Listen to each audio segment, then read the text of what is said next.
true stories from nature about the primeval forest. It was a picture of a boa constrictor in the act of swallowing an animal. Here is a copy of the drawing. In the book it said, boa constrictors swallow their prey whole without chewing it. After that they are not able to move, and they sleep through the 6 months that they need for digestion.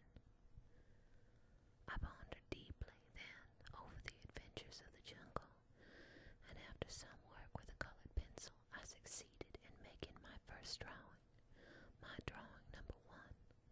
It looked like this. I showed my masterpiece to the grown-ups and asked them whether the drawing frightened them. But they answered, "Frightened? Why should anyone be frightened by a hat?" My drawing was not a picture of a hat. It was a picture of a boa constrictor digesting an elephant. But since the grown-ups were not able to understand it, I made another drawing. I drew the inside of the boa constrictor so the grown-ups could see it clearly. They always need to have things explained. My drawing number 2 looked like this. The grown-ups' response this time was to advise me to lay aside my drawings of boa constrictors, whether from the inside or the outside, and devote myself instead to geography, history, arithmetic, and grammar. That is why, at the tender age of 6, I gave up what might have been a magnificent career as a painter. I had been disheartened by the failure of my drawing number 1 and my drawing number 2. Grown-ups never understand anything by themselves, and it is tiresome for children to always and forever be explaining things to them. So then I chose another profession. I learned to pilot airplanes.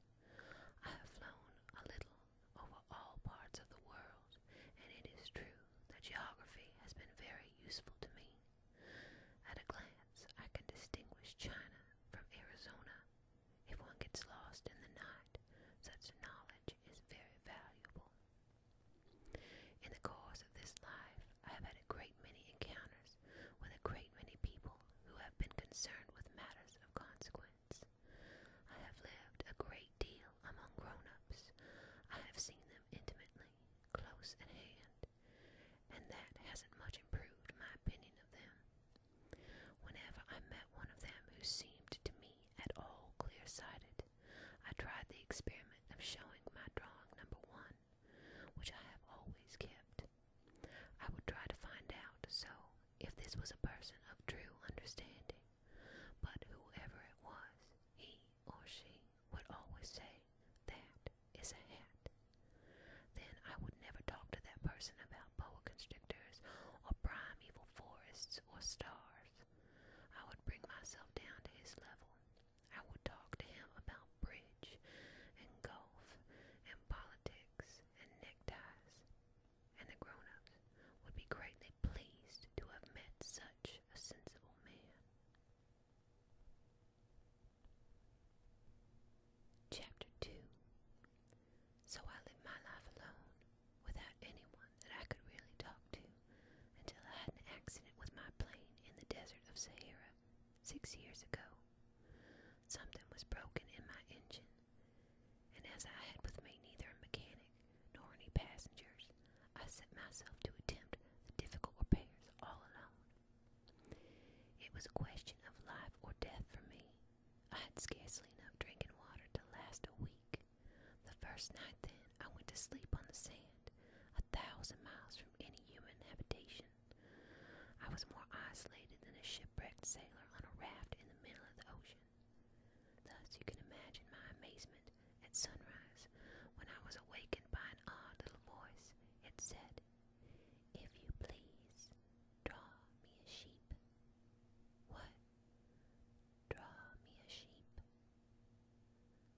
I jumped to my feet, completely thunderstruck. I blinked my eyes hard. I looked carefully all around me, and I saw a most extraordinary small person who stood there examining me with great seriousness.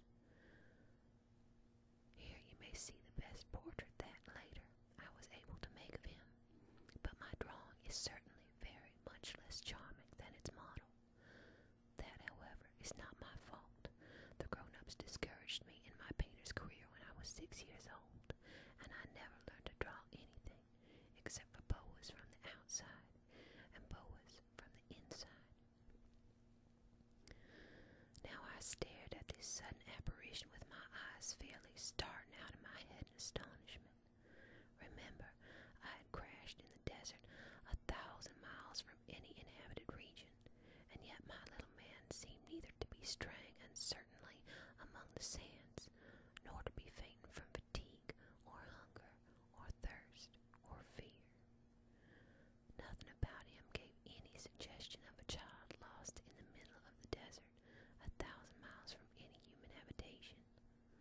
When at last I was able to speak, I said to him, "But what are you doing here?" And in answer he repeated very slowly, as if he were speaking of a matter of great consequence, "If you please, draw me a sheep." When a mystery is too overpowering, one dare not disobey. Absurd as it might seem to me, 1,000 miles from any human habitation and in danger of death, I took out of my pocket a sheet of paper and my fountain pen. But then I remembered how my studies had been concentrated on geography, history, arithmetic, and grammar, and I told the little chap, a little crossly too, that I did not know how to draw. He answered me, "That doesn't matter. Draw me a sheep." But I had never drawn a sheep, so I drew for him one of the two pictures I had drawn so often. It was the one of the boa constrictor from the outside, and I was astounded to hear the little fellow greet it with, "No, no, no, I do not want an elephant inside a boa constrictor. A boa constrictor is a very dangerous creature, and an elephant is very cumbersome. Where I live, everything is very small. What I need is a sheep. Draw me a sheep." So then I made the drawing. He looked at it carefully, then he said, "No, this sheep is already very sickly. Make me another." So I made another drawing. My friend smiled gently and indulgently. "You see yourself," he said. "This is not a sheep. It is a ram. It has horns."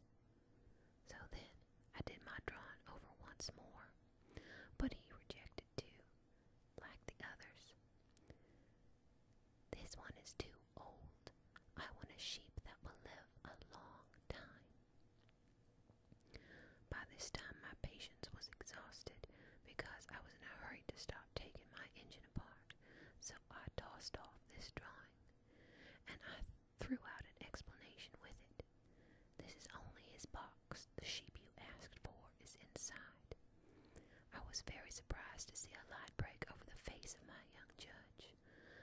"That's exactly the way I wanted it. Do you think that this sheep will have to have a great deal of grass?" "Why?" "Because where I live, everything is very small." "There will surely be enough grass for him," I said. "It's a very small sheep.